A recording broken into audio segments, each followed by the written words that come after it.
morning, Mamonet. I am Zaiden El Talamo. I am Duke Isaiah Bilumongo. And with our co-member, Jelly May Tobio as our videographer.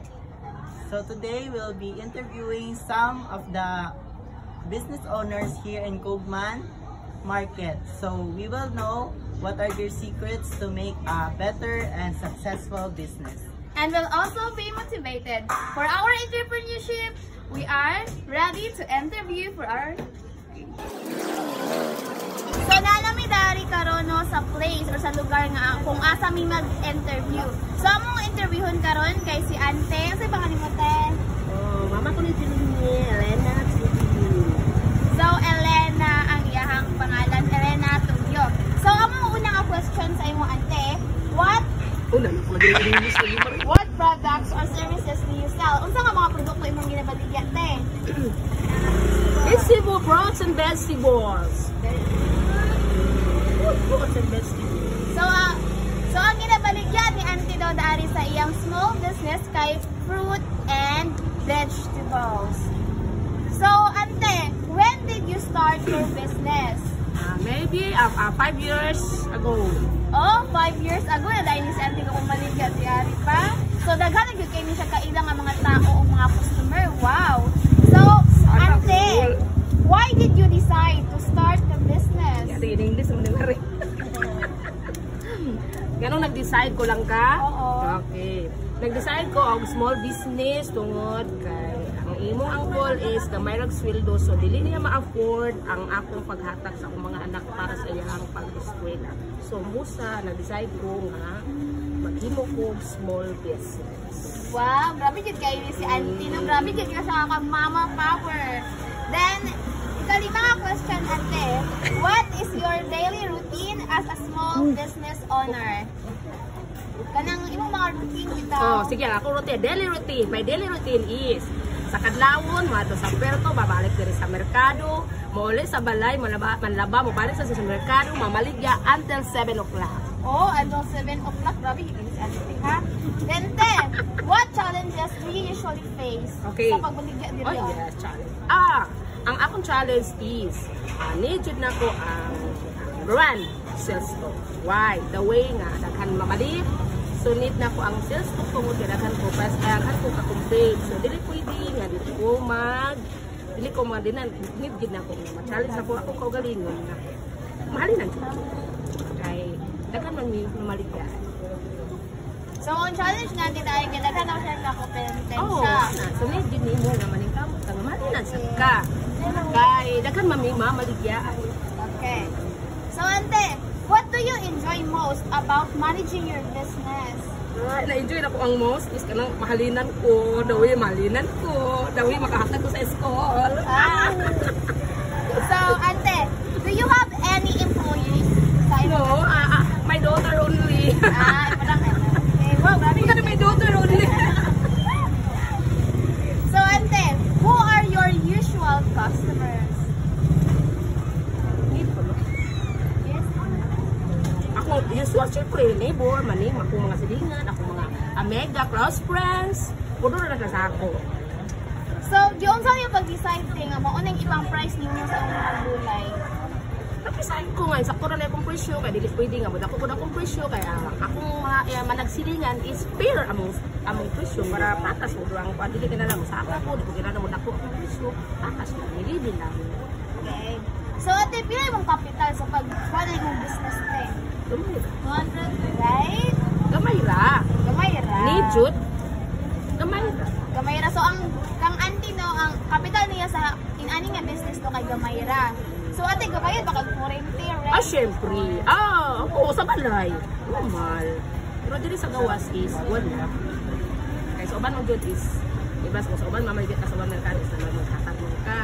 So, dili sa mo, dili sa mo, wala na sa mo. Normal lang ka ng suga, ina na naman na kayo sa inyong balay. Dili sa pag-istindan, wala kung tubig pa ba sa suga or tubig pa. Okay. Ante, unsa man imong ma-advise sa mga estudyante nga gusto pud mag-business pareha sa imong business karon? Dili, ang akong ma-advise, ayaw sa pagsunsa akong baligya, eskwela sa mo. Kay kung pwede, dili nga small business niyo mahuman in case kung mahuman mo eskwela kay sa akong ano small business ko ka wala ko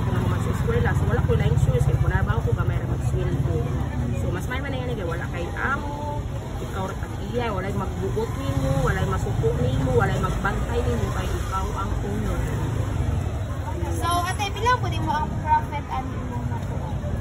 What is your profit? Ni Jud. Yeah. Kamay naman ka. Gumay, yeah. Kamay na Jud siya. So at least, nakasupport. So, daghan yun kayo salamat sa imong time. Kaya maghatag sa among Yes. dako nga isang tabang. So, ang kaning business karon ni Auntie, no, small business na siya, tapos gulayan. So, kana ang grabe kay siya ka-brave ng pagka-woman, no, kay gitabangan niya iyang husband para sa kanaang sa pagkuan sa iyang mga anak. So, maura na guys, daghang salamat. So, nami karon diri sa ikaduha na mga interviewon, no. So, doon na pwede sa mga interview kagaina. So, ante, maayong hapon sa imuha. Unsa man yung pangalan, te? Ana, Digamon. So, siya si Ma'am Ana Digamon. So, ante, kana ang pila man ang imong capital sa pagkuan ang business mo sa pag-start? Figure 10K. 10K ang capital ni ante. O sa ganyan yung business mo, te? Sari store. Wow, so sa iyang sari-sari store, no, ang iyang gilaan lang ani kay 10K. Sa halagang 10K guys, makahimo na mo og business pareha ni ante. So wow kay si ante. So akong second mga question sa imo tino kay, when did you start your business? September 8. September 8, like this year lang. So karon lang nga September 8 or karon lang jud nga year atong September nagsugod si ante sa iyang business nga sari-sari store. So ante nganong naka-decide man ka nga mag-business ka og sari-sari store? Na challenge ko kay gusto ko another income. Besides sa kuwan. Okay, so gusto lang ni ante no nga dako og income or another income. Wala dako. Sorry. So ante, what challenges do you usually face sa imong sari-sari store? Na ba kayo mga challenges? Ano na face?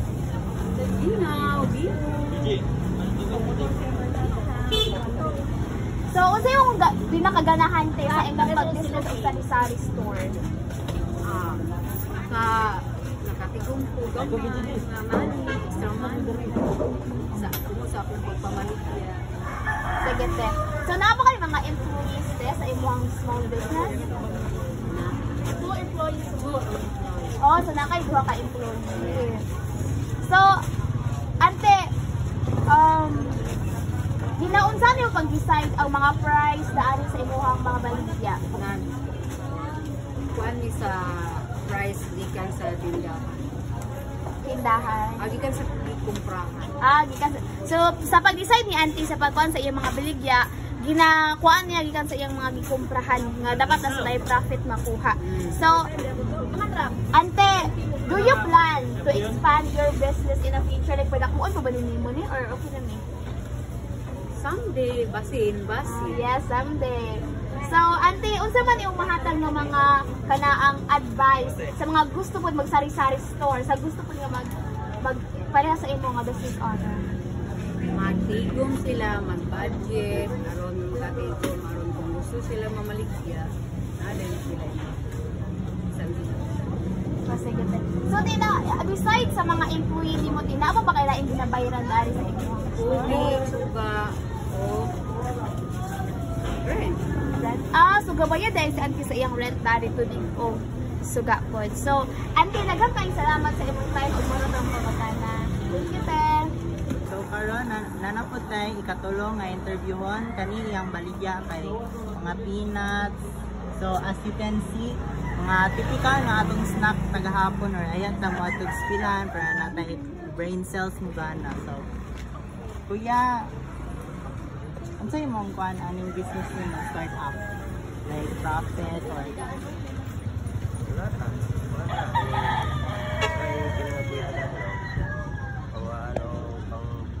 sa pangalaw. So, nakay pamilya? Wala pa. So, single. So, unsa imong challenges ani ya sa imong pagbaligya? Challenge ako kay one month. Mayo man ning natay trabaho nga natay makita taga-adlaw sa tambay. Paligaw ra po ko may mga tabang mo ng pamilya. Para ko po. So sa pagdesisyon nimo ani nga kuan niya sa business nimo, imo gining kuan kanang Sa Manila pa ko ate. sa Manila. Mga 20 years na. 20 years dugay na. Bali na medyo kay di kay mo sa Manila. So dagan gid ka kompetensya ya ba? Sa imong Dagan. kani. Pero kauban ako na mo. So magsinabutan lang mo amo dapit. Pa ni siyang kuan sa amua karang mga kabataan bitang nga okay ni siya nga business or pwede gapon nila sulayon.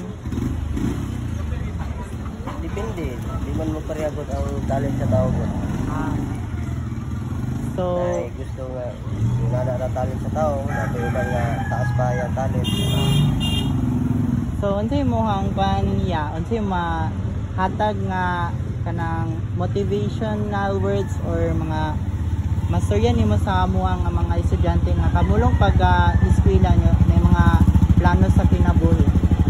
Mas mayo din sa mga estudyante na eskwela yung tarong. Kaya kani mga pinagabuhi ngayon natin para sa mga ulang may financial sa mga pag-eskwela manang hingabuhin natin. Ako nga naman sa eskwela padayon lang magtinarong. Kami sa mua na pa may chance pero murag kaulang na namo ang kuan padayon. Nga mua lang makatabang mi sa mga pamilya, maura mang kuan purpose. So thank you kay Yak sa paghatag og time nga amo kang ma-interview ug makabalaan namo sa imong mga kuan sa kinabuhi. So Moni si Kuya, ang singalan nimo Yak? At Minador dai Dios. Kuminador Labios Bios. Bios. So thank you ya unta makuan mo dala kay mo success sa kinabuhi. So, maayong buntag. So, karon ma'am, nanapod mi daari sa isa ka syada nga tindahan nga sari-sari store nga gwapa kayo ang tay-iya. Unsa imong pangalan te? Ayaw gid kayo. Unsay pangalan sa tay-iya? Gigi. So, siya si Auntie Gigi. Auntie, pila na mo ka years diri te? Ay months or sa months? 4 months. Oh, 4 months pa din sila Auntie daari no, pero tanawa lang tindahan day bongga kaayo, tanawa ra gud na. Yes.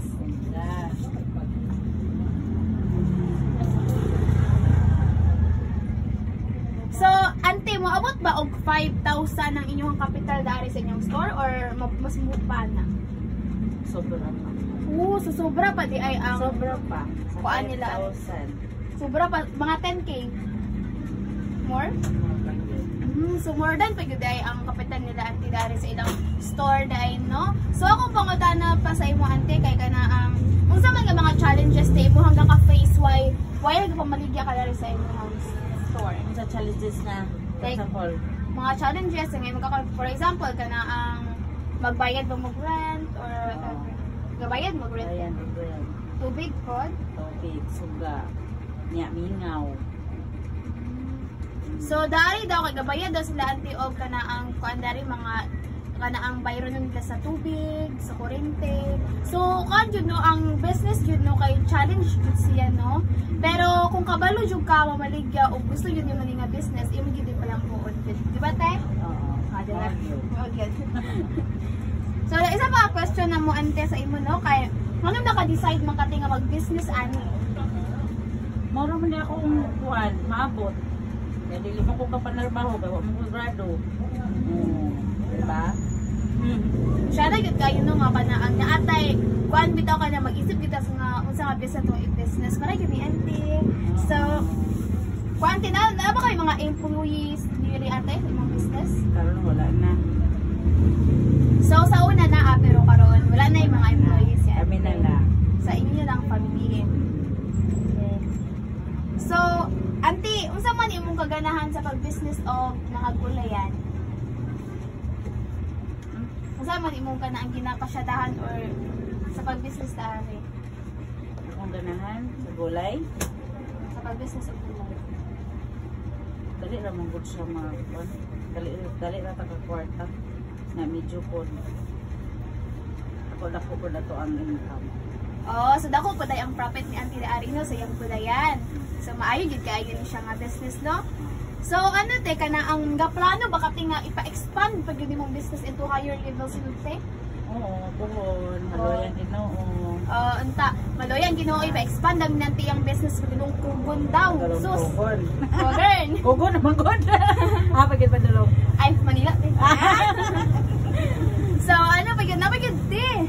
So unsa man ti imong ma-advise ante sa mga estudyante nga pareha namo ti nga gusto pud mag-business og mga gulayan, unsa man imong maingon te? Ay sa pag-business, pag-eskwela sa mo. Ay sa pag-business, kaya eskwela sa mo. Kay murag yapon. Tagutan. So, ingon ni Antino nga mag-eskwela sa tatagtarong. So, after pag-eskwela te, pwede na ba yung mag-business para sa iyo? Pwede na. Pwede na. So, salamat kayo sa imong time maghihatag Auntie ha. Thank you so much kayo. Welcome. Pwede ang picture ay kanang Debulyon siya. So hi guys, napunta diari karon sa another pod nga store no. Nga kanaang dili ni siya gulayan, dili na pod ni siya sari-sari store, dili na pod ni siya manihan. Kung dili, unsa ni imong tindahan ante? RTW. RTW. So ati imong ginabaligya diri unsa gani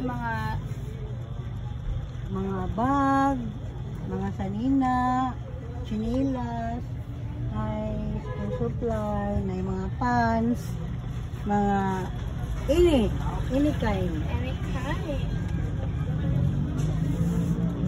So sa baligyan ni Auntie Daari daghan kaayo mog mapalit any kind na adiri uyab na apo diri joke lang. So Auntie among pungutan na sa imo pila man imong kapital ani nga business? Pag-start, aragin sa mga 10,000. Oh, guys! 10,000 na anak kay business pareha kanindot ani kay Auntie no. Mong grabe gyud kaayo siya ka. So, siya daw gyud kaayo no kay kana ang sa 10k na anak kay magnegosyo nga pareha edi are. Pareha ay nani anak kay mga palit na bags, mga sanina and everything. Maong dapat gyud diri na mo palit kay Auntie sa inyong mga kailangan ha. Charot. So, Ante, unsa man imong kanaang ganahan sa pag-business og inani? Ang ganahan gid nako.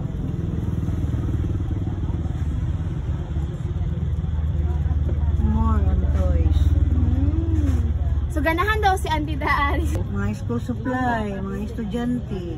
Oh, ganahan daw si Auntie, ang pinakaganahan daw ni Auntie sa inani nga business daw. Kay naa daw siya mabaligya nga mga toys, which is ganahan ang mga bata og mga school supplies pa daw para sa mga estudyante para dali ra daw ang estudyante makapalit dire sa iyahang store. So Auntie, napad yung question sa imo, ha? So, naa ba kay mga employee daari sa imong store? Wala. Wala. Kami lang. Sa family lang yon. Pamilya lang. So, Auntie, gabayad mo rent diari or? Yes, exactly. 22,000 per month. Oh my gosh! 22,000 per month ang bayaron mo ni Auntie Daari sa iyang store. So, pero makaya ra makate ang 20,000 per month? Kaya raman, pero ginagawa namin dalawang payment. Ay, gadawan nila. So, ingon ni Auntie no, nga iyahang store, gabayad sila kuan daari 22,000 ang bayaron nun daari sa ilahang tindahan. Pero, para dili kayo sila madakuan, ginakat nila in two. So, Auntie, na ba kay plano nga i-expand pa ni mong business? Why not? Kung naalang mi kwarta nga extension para madako-dako. Oh, puno na sa stock, di ba? Yes! More on blessing kayo guys, kay gusto ni Auntie nga padakuon pag yun iyang business. Soon enough, magdaghan na kayo sila og halin or kwarta. So, Auntie, napadjug ko'y question pa yun sa imo ha, Auntie, no? Kana ang kanusa maka nag-start ani nga business? Unsa man nga year? After sa lockdown. So after sa mga 2019, nana. Kung kanusa nag-lockdown pagkahuman? 2022. So 2022 dahil nagsugod si Auntie Daari sa iyang business, no? So sukad-sukad man pod Auntie, unsa man pod nga mga challenges imuhang ka-face Daari sa imong mga plans, imong business? About sa business, okay lang mi. Sa customer, okay lang po. Wala na mo, bigman lang naman ng mga customer niya. Sa high, medium, may pag-isip ko. Amo na nagina. So, ang mga challenge daw ni Auntie Daari, no, kay wala man pud daw. Pero usahay, ang kanang mga customer daw nga mga stricto, ginadadman ang doon nila Auntie mo. Ang grabe yun kayo si Auntie, no? Kanaang mulabo yun ni iyang negosyo pag-ayo sa future. So, Auntie, kanaang naaba kayo ma-advise sa amua, mga estudyante, kung gusto na mag-business o ginani, naaba kayo ma-advise sa amua? Yes. Kung gusto mo mag-business, kung mo-earn mo money, ayaw mo pag-start sa ladako nga kapital. Pag-start mo lang sa gamayan to inyong ipasagad. Hinay-hinay lang ang step. Para magdiyan ninyo makita kung nag-move ba ang na nadugangan ba or nakulangan ba or okay na ba ko inani. So kung tanaw nimo nga murag nakita nimo ano naman kung realistic, hindi man namin sa una siguro nara ko ni-increase ra pod ang yang income kung pili yang abusuhan. So grabe kay si Auntie no, maka-heart melt kayo ang iyahang mga advice sa to. As maringon niya sa mga batan-on daw dapat bilaw tanga kana ang mag-start lang daw sa low. Kay mo taas naman daw gihapon na. Na lang kitay tiyaga og ang tiyaga na agyud na siya nilaga. Daghang salamat kayo sa imong time, te. Salamat. Salamat. Bill as our photographer. I mean, Videographer. El Talamo. I am Duke Isaiah Pilomongo. And with our co-member, unsay pangalan nimo, te? Ay, kung saan? Tumukan nimo, tarong ka ba? Gabay na point sa di ba yun? So, Auntie, ay ka pang hotel? Nice question. Baskin. Mong grabe jud kaayo siya kaltsada ba yun? Ay